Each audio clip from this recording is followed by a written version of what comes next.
we're out, it's always going to remain a vital British interest, and we're always going to be involved in that process.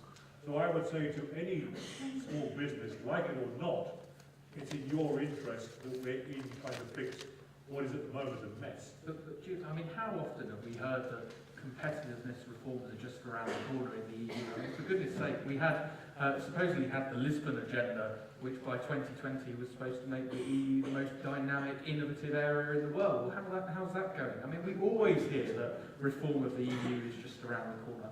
Well, yes, the Eurozone is putting pressures on countries to reform because of their very, very high unemployment rates.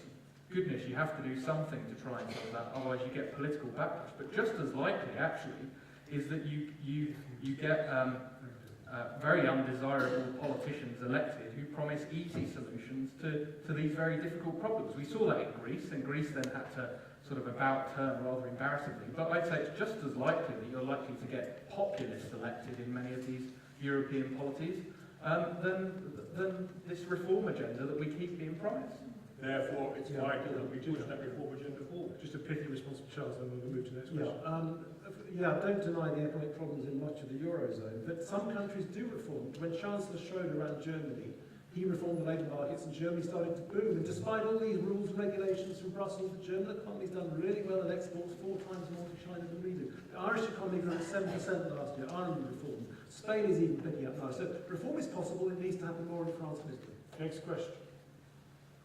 Should we go to the back, right at the back, please? Yes, hi, good evening, my name is Justin Bellhouse.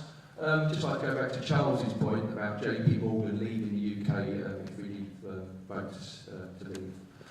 Let's just bear in mind that Boeing and Nissan have just invested in the UK, and that was after the referendum was announced, and this was the same Nissan that said they would leave the UK if we didn't join the Euro. So since then they've actually invested more money in this country, just make that point.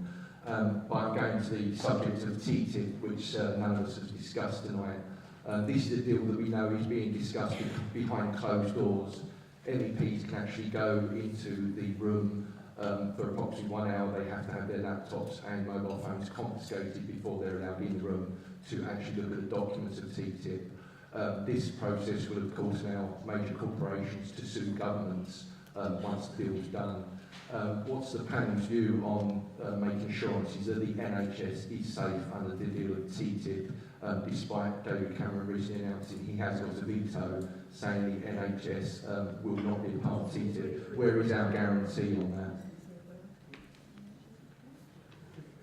I mean, my response, I agree with you. I think it is concerning, but if we leave the European Union, then the NHS is 100% protected. Charles? The TTIP negotiating mandate allows any government to exclude public services from it, which is why the NHS is not at stake. And do you think the French government would allow the TTIP that allow the privatisation, force the privatisation of health or whatever? No, health is excluded if the government wants it excluded. It's not. TTIP isn't going to happen at the moment anyway. I would like it to happen. It's not going to happen. It's stuck. The Americans aren't giving much. The Europeans are not giving much. The German Parliament, the Austrian Parliament will block it anyway. TTIP is a nice idea. It would liberalise trade with it. It's not going to happen in the next 5 years, sadly. I'm actually more, surprisingly for somebody on the lead side, more sanguine about TTIP than perhaps many people who share my views on whether we should leave or not. Having said that, it's worth noting that one of the reasons why you happen to have all these extra complexities and extra layers of ways of settling disputes and things, at least in part, is due to the fact that there are many countries who are member states of the EU who are going to be party to these deals, who companies don't have as much confidence in, will abide by the contracts that they've made with particular companies in the delivery of things like public services. I don't envisage for a second that if the UK was signing a free trade deal with the US, yes, there'd be some dispute mechanism, but I don't think you'd need this hugely controversial nature of the deal that is being done. This is being done partly to protect businesses investing in countries like Romania, Bulgaria and other Eastern European states who don't have as robust legal systems and things as we have. Just one minor word, if I may, Philip, which is, looking at the Netherlands, whenever anyone mentions the NHS, it's become so horrifically politicised. I live in a country where they have a perfectly working health system that from my experience delivers better health than the NHS. You cannot use these arguments to stop what is fundamentally required, a fundamentally reformed NHS, because the way this country is going with it, it simply can't afford it. Can we have a lady asking a question sometimes?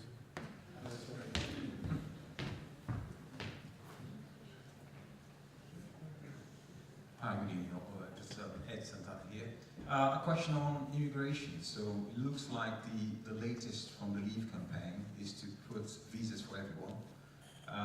Now, of course, I think it feels like for the British public, the biggest worry is the impact and the number of immigrants rather than the quality, which I think is what you're probably trying to achieve. So the question is, how can we achieve lower net migration if most of the immigrants actually come from outside of the EU? Anyway, that's one question. The second one is, what is the impact on all of us if we, like you, some of you actually have the experience of living in Europe, so you can develop professionally, etc., etc. So what is the impact on those in the UK who want to live abroad? Yeah, well, I'm an immigrant. I live in the Netherlands, and from my perspective, you've got to separate out the non-EU from the EU within the EU. And as I said in my comments, you know, a lot of this is a function of what happened at the end of the Cold War, of unifying Europe. There was always going to be those kind of movements anyway. It's like gravity. People move from poorer to richer countries. Unless you're going to keep them out by force or other means, we're seeing it with migration now. This is a global phenomenon. Therefore, you've got to have systems in place which effectively manage migration. And that means you have to work with local communities on the impact on those communities of very rapid migration. You've also got to be honest with people. I was in a pub in my hometown of Sheffield some time ago, and a great lad, known him for years, said to me, they're taking my country away from me. And politicians in this country have failed fundamentally, A, to be honest about immigration and its role in modern societies and globalisation, but B, understand those kind of concerns and work with people to ameliorate those concerns. It's not going to go away. But this fundamental issue of having a mechanism which properly manages it, where people who have the right to come, but it also has to have a side of it which those who have no right to stay, who are here illegally, are removed. And the problem right now is we have a system where people have simply lost faith that those who do have no right to stay are ever going to be removed. That's done terrible damage to the entire system. Humane management, effective humane deportation when it must be done, but a proper understanding of the benefits that migrants bring to society and regularise the process of people coming in and going. I think I broadly agree with Julian. I think on immigration it's a question of numbers, scale, it's a question of fairness, and it's a question of finances. And on the numbers, I think the numbers are out of control. You know, we got the numbers, didn't we, 10 days ago? 630,000 people came into this country up until December of last year, and only 297,000 left the country. So that's net immigration of 333,000. That's 100,000 more people than the entire district of Sevenoaks, where I've come from, plus the entire borough of Tunbridge Wells, the neighbouring district. And now we have more people coming from the EU, 184,000, than coming from outside the EU. So the bit that we can't do anything about is now larger than the bit that we can do something about. And I have a problem with that as a lawyer, because I think we should have an immigration policy that is fair. I think we should be asking people to come and inviting people to come to this country based on the skills that they have to offer, not the country that they've come from. And as long as we stay in the EU, we are stuck with what is essentially an unfair, racist immigration policy. And I don't think that's right. But the last point is the finances. Not only is this out of control, because we can't control that 184,000, we are not planning to put the infrastructure in place for anything like these numbers, because as Julian has said, we're not fessing up as a government to the numbers that are coming. As long as we're still saying, oh, we're going to get it down to the under 100,000, by definition, we are not planning for the actual numbers that are coming in. And we need hugely more hospitals, schools, public transport, and welfare systems for those sorts of numbers. I'm afraid we're only going to get a handle on this if we do leave the European Union. Next question. You wait for the microphone. Just come.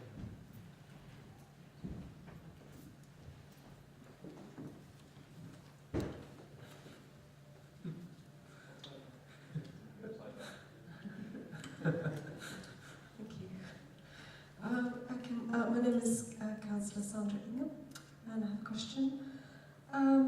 I think many of us believe that the EU is in need of reform, and our Remain speakers here tonight have said they believe Britain should have a seat at the top table. But David Cameron has showed us how difficult it is to influence EU and actually get decisions in our favour. How do you think the present government can fight to secure change in the EU when we're in the minority in a largely self-serving bloc of countries? Thank you, Charles. I agree the EU is hard to reform. This is something I agree with the Eurosceptics on, actually. It is quite hard to reform. But Cameron's deal, as I've already said, is a bit more than people thought. There's something else about it that hasn't been mentioned, which is this Cameron's deal sets ground rules for the relationship between the Eurozone and the non-Euro countries, saying, for example, that Britain is not liable for any of the costs of bailing out the Eurozone. It sets 6 or 7 principles for ground rules, which I think is so sensible that even if the British leave the EU, these ground rules will remain. Something he should have done, which I wish he'd done more of, my criticism of Cameron is he should have focused more on services liberalisation. Britain is really strong at services. It's what we're best at.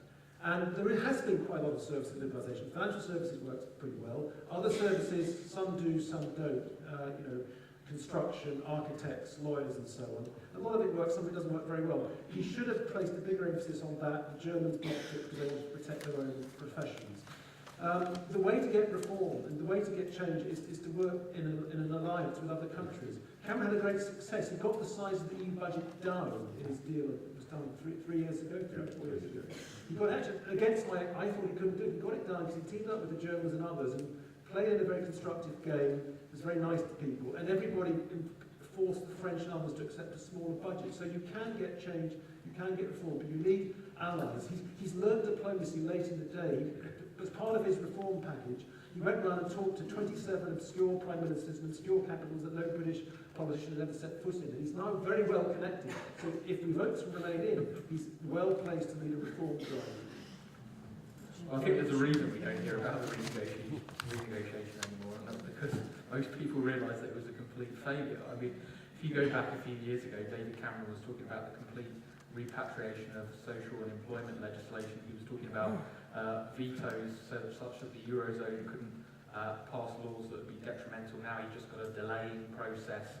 You know, he's attempted to try and rein in some of the worst things coming from Brussels, with this red card system, which is so convoluted and take so long to actually get through that it's meaningless in practice. So I think he recognises that it's a failure, and I just think it's so disappointing.